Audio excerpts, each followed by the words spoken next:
Қайырлы кеш барлықтарыңызға. Лимонмен жылтыратқан фикус али. 13 күндік нәтижесімен бөлсем сіздерге. Әлі де бірнеше рет лимонмен сүрту керек деп айттым. Матылылығы кетпейді бір дегенде, көрдіңіздер. Ал 13 күндегі нәтиже. Міне, пробуждение. И мына арасындағын қараңыздаршы. Жапырақтың астынан жапырақ шығару. Мінеки. 13 күндік нәтиже. Мінеки. Өте керемет сезініп тұр. 13 күнде бір-ақ рет суардым.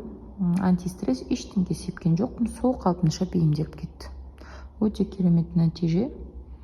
Лимонмен өзін күшті сезінеді, және де әрбір отырғызған сайын қалай күшті адаптациялап жатқанын қараңыздар. Және де осындай